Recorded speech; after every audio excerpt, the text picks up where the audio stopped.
Filmed this on the iPad, and this is my second video. The iPad seems to be running out of storage after the new upgrade, so I'm going to have to do stuff on my phone from now on. So anyway, it's a Sunday morning and the next door construction is still going on, but I thought I'll film this quick video to show you my Daisy Dori setup for the year and how I've changed the plan. So this is basically the standard Coco Daisy Dori, which comes with its own set of dashboards in it. So you can decorate it the way you like, and I'll show you the cover is basically this craft cover, so you can actually add their papers to do it. I use this Daisy Dori as a go-to planner inside my cash wallet. I will do a deep another flip through of this whole setup in a next video. So basically most Dories come with a secretarial pocket like this. So what I do is, I don't, because I keep taking it out, I don't put it into the elastic, but I kind of slip it into this pocket this way. That's why and it sits there at the back, and that is useful for me because I need to take it out to enter it inside it. This is quite bulky, and so I can't, and has a lot of stuff in it because it's my cash wallet. I also have my cards and stuff like that, so it's very difficult for me to write inside the Dori, and elastics are a little bit of a problem in the office. So here's what I do. January I have been continuing to use the Daisy Dori. The Daisy Dori has two parts. The first part is what we call the grid squares, and the second part is basically plain squares. There are no grids here. They're just plain squares. So the way people usually use it is to use it for memory keeping and other stuff, but those who use it for planning like me usually use it for like Monday, Tuesday, Wednesday, Thursday, Friday, Saturday and Sunday. You can see this little mark here. So this is supposed to divide the weekend into two parts, that is Saturday and Sunday. But earlier on this last year, I had a lot of stuff to remember for the office and a lot of stuff to remember for the home.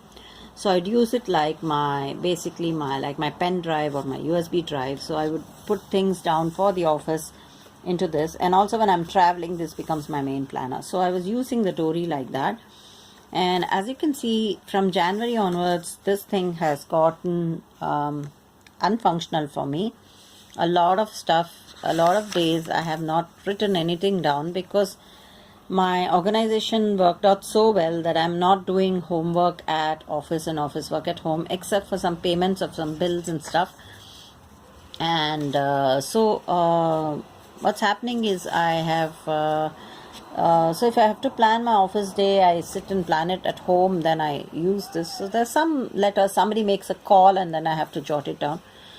There were two things I was doing wrong. One was I was doing it weekly, like I would put the dates in every week and then I would plan in it. The second thing that I was doing was, some of the days like holidays, I didn't know what to do because on holidays I have the home planner, I'm at home, so I don't need to carry this around.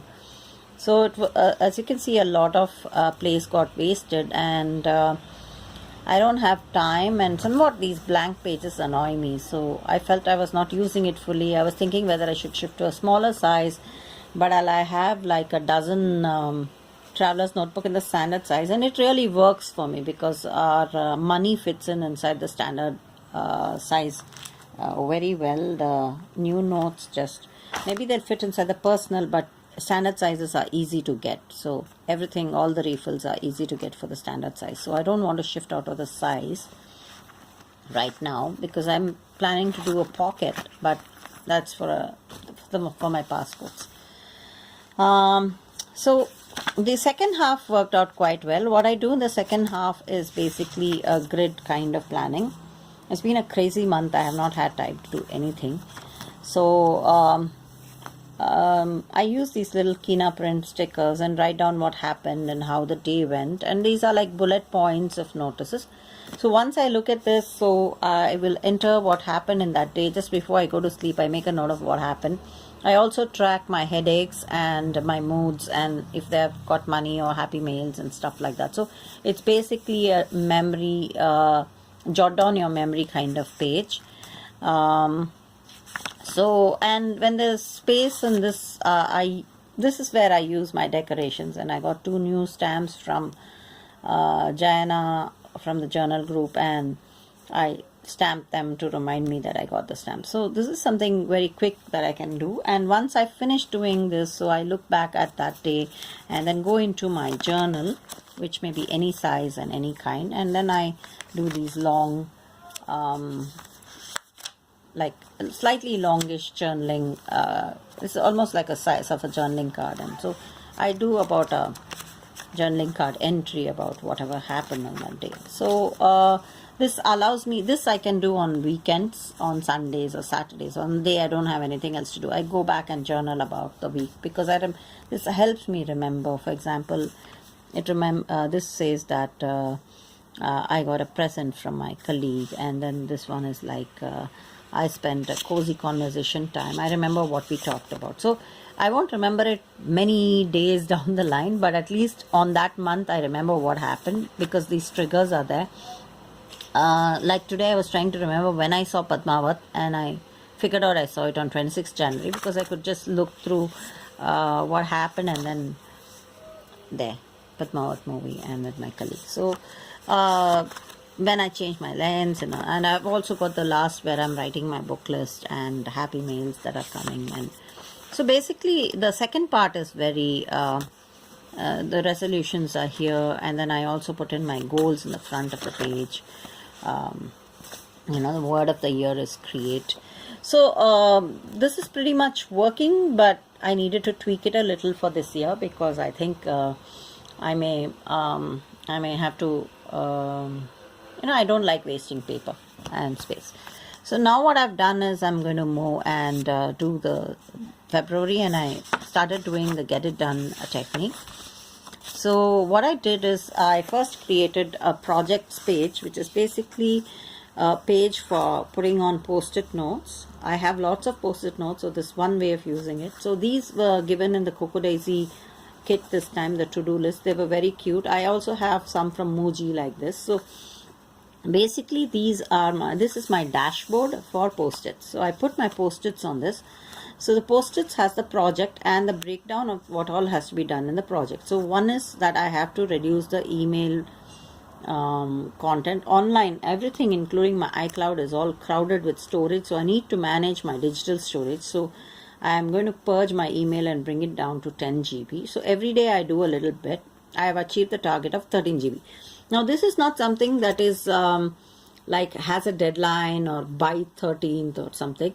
It's throughout the month I will try and get this done. Whenever I'm free, I'm doing a little.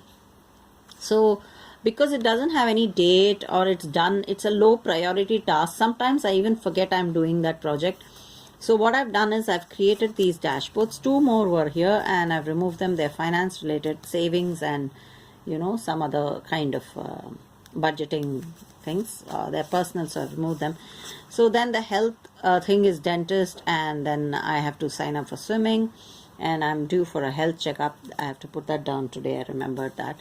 So these are things that I will move from one Dori to another. I'll keep moving it, and in case the glue runs out or it becomes a little ragged looking, I will shift the post-it and use a new post-it. But this is basically, so every month I'm aware of what I'm doing in these areas of my life. At least there are 4 or 5 of these. I can use this part also if I want to. So this is my dashboard, post-it dashboard. So that is first thing that I've changed. I also write down the monthly goals of this thing, and these are like to be done in this month. I'm copying this down from a bullet journal.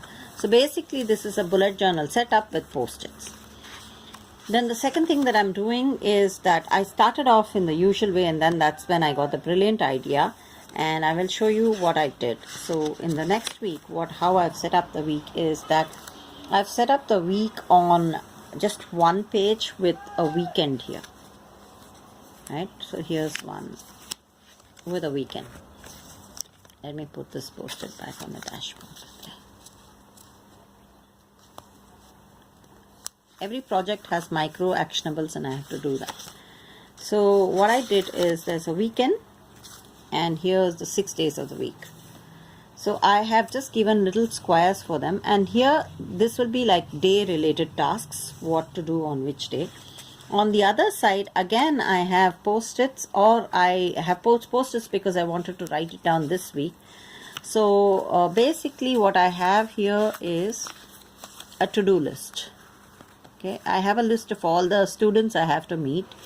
I have priority here. I have ongoing follow-up things for the week. And then I have like to buy or to go or bill dues here. So this is basically a weekly overview of all the stuff I have to do, which are not allotted per particular days. For example, what I realized is if I'm visiting a friend and going to buy groceries, sometimes I combine them. But when I'm planning, I don't know that a friend will call me and say, come over to my house for dinner. So the grocery gets written on the week, let's say that's what happened actually here. The grocery got written on the 3rd, and what I had to do was, instead of going on the 3rd, I had to go on the weekend because I had some other meeting there. So the cancellations and the, so if I just write down, I have to go for grocery here, then it just is a to do during the week. It is not on a specific day. So whenever I find time, I can just nip down and get my grocery. So for which I have already put a grocery list here, and I keep adding stuff. So anytime I go to the shop, I can take this out and figure out that's my grocery. I can easily do the grocery listing.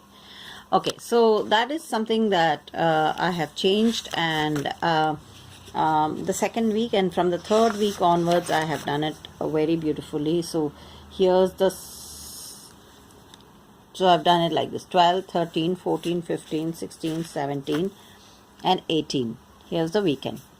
And I have left the weekend a little more empty. So then there's what are the bills due, stuff to do, priority, important, and if any errands have to be done. There's still enough flexibility in the system to allow me to do some stuff here, add some lists, or books I have read for the week or something like that. And yet I'm not going to be wasting a lot of space, because every day, if there's only 2 or 3 tasks like this small one, there is still, I've managed to scrunch it together and use it as a more as a planning tool according to a get it done method.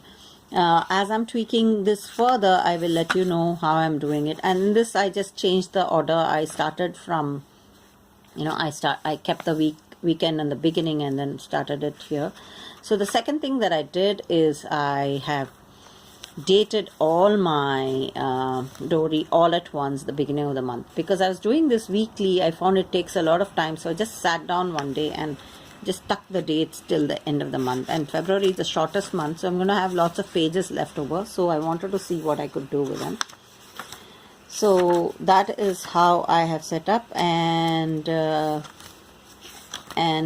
here is how my journaling is going on. And I have dated that too till the end, and I don't know if I will get my, it's 28, so I don't know if I will get my new Dori by the time I finish with this, the March one. So I think I can just go on the 1st March and 2nd March here. And then again at the back, the happy mails and what I'm doing, self-help, and my reading list. So that's kind of setting down how the Dori is used by me. I'm sure there are other ways that you can think of where it will be very useful for me also to adopt. I hope you like my setup, and I will post this on YouTube, and hopefully all of you will get to see it and enjoy it. Coming up next is one more video on the Get It Done method.